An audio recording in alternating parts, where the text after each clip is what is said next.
తాకట్లో ఉన్న బంగారాన్ని విడిపించి ఆ రోజున మార్కెట్ ధర కట్టి మిగిలిన డబ్బును మీకు అందిస్తుంది కొమ్మూరి గోల్డ్. నమస్కారం, వెల్కమ్ టు ఐడ్రీడ్. ధర్మ మార్గం విత్ విజిత కార్యక్రమానికి స్వాగతం.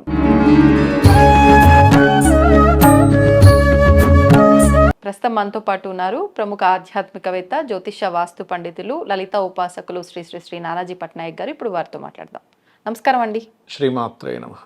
దానికి వాళ్ళ మన షూట్ షెడ్యూలే లేదు. అవునండి, మీరు మెసేజ్ చేసిండ్రు, కాల్ చేసిరు, ఒక అర్జెంట్ టాపిక్ ఉందండి, మాట్లాడాలి ఖచ్చితంగా అని చెప్పి. మరి ఏంటి ఆ టాపిక్?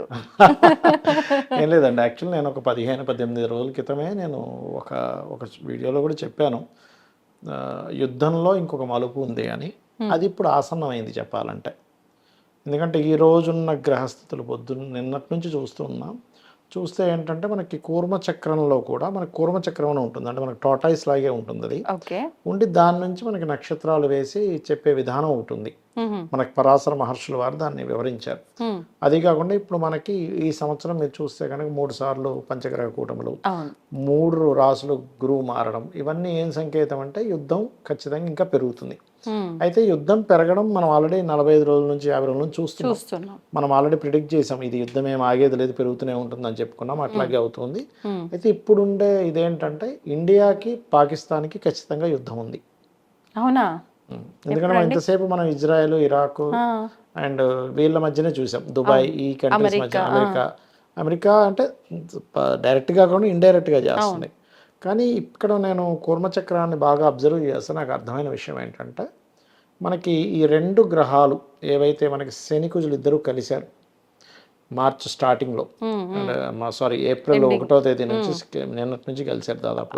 సో నిన్నటి నుంచి ఏప్రిల్ 1వ తేదీ నుంచి 2వ తేదీ నుంచి ఎప్పుడైతే కలుస్తున్నారో, దీనివలన ఏంటంటే ఏప్రిల్ 1 నుంచి ఉండే గ్రహ ప్రభావం, అంటే 3 గ్రహాల స్థితిగతులు మారాయి అని అన్నారు మీరు. మొన్న రవి కుజ శని చెప్పుకున్నాం కదా, దానివల్ల అని. అయితే ఈ గ్రహాల మార్పు వల్ల కొంతమంది రాజకీయ నాయకులకి, ప్రెసిడెంట్లకి ఇబ్బంది ఇస్తుంది అని చెప్పుకున్నాం కూడా మనం ఆ రోజు. అలాగే ఇదేంటంటే ఇది ఎటువైపు దారితీస్తుంది అని దాన్ని అనాలిసిస్ చేసుకుంటూ మహర్షులు చెప్పినటువంటి కొన్ని తీసుకుంటే ఇది ఇండియా మీద కూడా చూపిస్తుంది, ఇండియా పాకిస్తాన్ వారికి కూడా చూపిస్తుంది అనే విషయం నాకు అర్థమైంది. కాబట్టి ఏంటంటే నేను ఎందుకు ఈ విషయం చెప్పాలనుకుంటున్నానంటే, మనకి ఎప్పుడైనా సరే సరిహద్దుల్లో ఉండే వాళ్ళకి ఇబ్బంది వస్తుందండి. అది పాకిస్తాన్ సరిహద్దు అనుకోండి, ఇండియా సరిహద్దు అనుకోండి, అక్కడ ఉండేటువంటి వాళ్ళు అప్రమత్తంగా ఉండడమో మారడమో చేయాలి. ఎందుకంటే మైగ్రేషన్ కారకుడు జూపిటర్ ఇస్ ది కారక ఆఫ్ జీవ, ఆస్ట్రాలజీ పరంగా. ఆ జీవకారకుడు ఎప్పుడైనా అతిచారము అంటారు.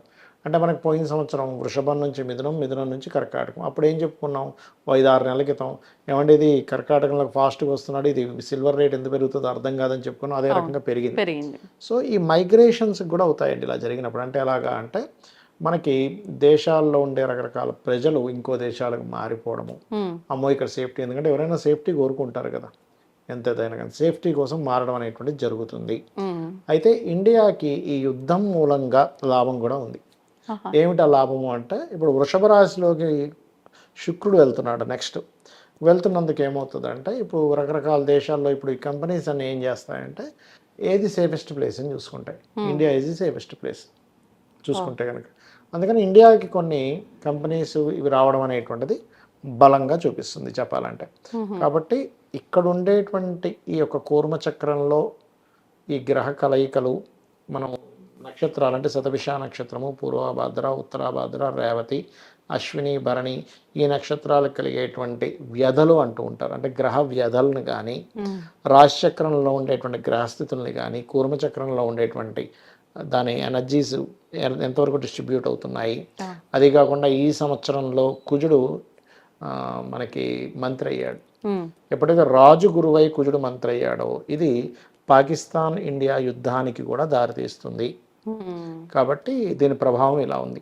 ఎప్పుడు జరగబోతుంది? వారం రోజుల్లో, ఈ 10 రోజుల్లో ప్రారంభం అయిపోవచ్చు. ఇంత తొందరగానే? ఎందుకంటే ఇంకోటి ఏంటంటే, యుద్ధం ఏదో మనం ఏదో అయిపోతుంది అనుకోవడానికి కూడా లేదు. మనం గతంలోనే చెప్పాను, ఏదో ఆగిపోద్ది అనుకుంటారు, ఆగదండి, చాలా నెలల తరబడి, సంవత్సరాల తరబడి కొనసాగేది అని. నన్ను అడిగితే ఒక 4 ఏళ్ళు అయినా ఆశ్చర్యపోవాల్సిన మళ్ళీ యుద్ధం. అంటే ఇండియా పాకిస్తాన్ అని కదా మొత్తం ప్రపంచ యుద్ధం చూసుకుంటే గనక. కాబట్టి ఏంటంటే ఇది కొంచెం లాంగ్ టర్మ్ యుద్ధాలే చూపిస్తున్నాయి ఇక్కడ. కాబట్టి జనాలందరూ ఇవన్నీ ఎందుకు చెప్పారు మనకి పరాశర మహర్షులు వారు, మనకి ముండే ఆస్ట్రాలజీ మైథుని జ్యోతిష్యం అంటారు. అంటే జన్మజాతకం వేరు, ఈ మైథుని జ్యోతిష్యం అంటే మనకి సంహితాసులో ఇస్తుంటారు దీని గురించి. పరాశర సంహిత అనేటువంటి గ్రంథం ఉంది మనకి, 3 వాల్యూమ్స్ దొరుకుతుంది. అది 3 వాల్యూమ్స్ రాసిన వాళ్ళు ఉన్నారు, దాని ఒకే వాల్యూమ్లో పెద్ద పుస్తకం దాన్ని పరాశర మహర్షి చెప్పినటువంటి శ్లోకాలను రచించిన వాళ్ళు ఉన్నారు. ఇందులో వీళ్ళు చెప్పినటువంటివి ఏంటంటే గురువు అతిచారం మంచిది కాదు, ప్రకృతిలో కొన్ని సంకేతాలు మనం దాన్ని కలుపుకోవాలి, మరియు దీంతో పాటు 3 సార్లు పంచగ్రహ కూటమి రావడము, ఈ అగ్నితత్వ రాసులు ఏదైతే మనకి కుజుడు ఈసారి మంత్రి అయ్యాడు, మంత్రి అయినప్పుడు మన ఆలోచన విధానం ఎంతసేపు ఏంటంటే ఎవరితో ఎవడు యుద్ధం చేసుకుందామా, గొడవ పెట్టేసుకుందామా ఇప్పుడు అనేటువంటిది ఉంటుంది. కాబట్టి ఈ కూర్మ చక్రంలో ఈ గ్రహాల యొక్క స్థితిగతులన్నీ కూడా ఇండియా పాకిస్తాన్ మీద కూడా దీని ప్రభావం చూపిస్తుంది. కాబట్టి ఇండియా పాకిస్తాన్కి ఆర్మీ పరంగా యుద్ధము, వాయు సంబంధంగా అంటే ఎయిర్ ఫోర్స్ పరంగాను, మరియు జల సంబంధంగాను ఈ 3 రకాలుగా యుద్ధం రానుంది. ఇంకా అందులో ఎటువంటి సందేహం కానీ సంకోచం కానీ అక్కర్లేదు. ఇప్పుడు మీరు ఇందాక కంపెనీస్ రావటం వల్ల లాభం ఉంది అంటే ఉద్యోగ అవకాశాలు పెరుగుతాయి ఉద్యోగ అవకాశాలు ఒకటండి, నేను దానికి ఇంకో వీడియో చెప్తాను మీకు. ఉద్యోగ అవకాశాలు మనం ఆల్రెడీ 4 ఏళ్ల క్రితం ఒక వీడియోలో చేసాం. ఉద్యోగ అవకాశాలు తగ్గుతున్నాయి, మీరు ఇక్కడ నుంచే స్కిల్స్ పెంచుకోండి. ఒకవైపు కొన్ని ఏ వల్ల దెబ్బపడేది పడుతుంది, ఈ శుక్రుడు వృషభంలోకి రావడం వల్ల కొన్ని కంపెనీస్ ఎస్టాబ్లిష్ అవ్వడం కూడా జరుగుతుంది ఇండియాలో, ఫారిన్ కంట్రీస్. కాకపోతే మనం ఈ యుద్ధం మాత్రం వస్తుంది అనేటువంటి చాలా స్పష్టంగా చూపిస్తుంది. దీనివల్ల అంటే కొంతకాలం కొన్ని సంవత్సరాల పాటు కొనసాగుతూనే ఉంటుంది. అవునండి, అవునండి. దీనివల్ల అంటే ఎక్కువగా జన నష్టం ఎక్కువగా జరిగే అవకాశం ఉంటుంది అంటేనే అసలు నన్ను అడిగితే యుద్ధం రాకూడదనే కోరుకోవాలి ఎవరైనా కూడా. ఎందుకంటే యుద్ధం వల్ల నష్టమే కానీ అభివృద్ధి ఏముంటుంది. ఇప్పుడు ఆ దేశాల యొక్క ఆస్తి నష్టాలు, ఎయిర్పోర్ట్లు పేల్చేస్తారు, రాడార్లు పేల్చేస్తారు, లేకపోతే షిప్ మన ఏమంటారు ఈ షిప్స్ ఆగేటువంటిది ఏవైతే ఉంటాయో షిప్ యార్డ్స్ పేల్చేస్తారు, వాళ్ళ జన నష్టం జరుగుతుంది, అంతా నష్టమే కదా. కాకపోతే ఏంటంటే కాలము మనకి ఆ రకంగా ప్రభావితం అయినప్పుడు మనిషి యొక్క ఆలోచన విధానం, ఒక దేశ నాయకుడు ఈగో ఏంటంటే నేను చెప్పినప్పుడు ఇప్పుడు వినరా. ఇప్పుడు ఏంటంటే ఇప్పుడు 3వ ప్రపంచ యుద్ధమే అనుకోవాలి ఇది. 3వ ప్రపంచ యుద్ధం గతంలో కూడా మనం చెప్పుకున్నాం. దీనివల్ల ఏంటంటే అనుప్రయోగం కూడా ఖచ్చితంగా జరుగుతుంది అనేటువంటి చూపిస్తుంది, అణుబాంబు ప్రయోగం కూడా ఉంటుంది ఇందులో.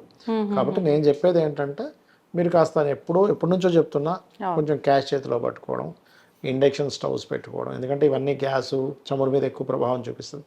పవర్ రిలేటెడ్ వెహికల్స్ పెట్టుకోవడం, ఎక్కడికైనా వెళ్ళాలి అంటే కొంచెం ఇమీడియట్లీ ఏం చేయాలి, కొంచెం మెడికల్ సామాగ్రి కూడా మన దగ్గర పెట్టుకోవడం. ఎందుకంటే ఒక్కోసారి ఏమైపోద్ది అంటేనండి మనకి ఎప్పుడు యుద్ధం వచ్చినా మీరు చూస్తే కనుక కొన్ని దేశాల మీద ఒక్కొక్కసారి పైనుంచి దాడులు జరుగుతాయి. జరిగినప్పుడు ఆ దేశం ఏం చేస్తుంది అంటే మొత్తం పవర్ తీసేస్తుంది. ఎందుకు తీస్తుంది అంటే ఇక్కడ ఏ దేశము లేదు అనే ఫీలింగ్ కలిగించాలి. అంటే వాడు వేసినటువంటిది వేస్ట్ అయిపోద్ది కదా, ఎక్కడ ఏం లేని దగ్గర వేస్తే. వాడు ఉన్న జనాలను దగ్గర వేస్తే వాడికి కొంచెం ఆ వేసినందుకు ఆ ఖర్చు ఒక గిట్టుబాటు అవుద్ది వాడికి కొంచెం. అమ్మాయి వేసాను ఈ దేశంలో ఇంతమంది పోయారనే ఫీలింగ్ వస్తుంది వాడికి.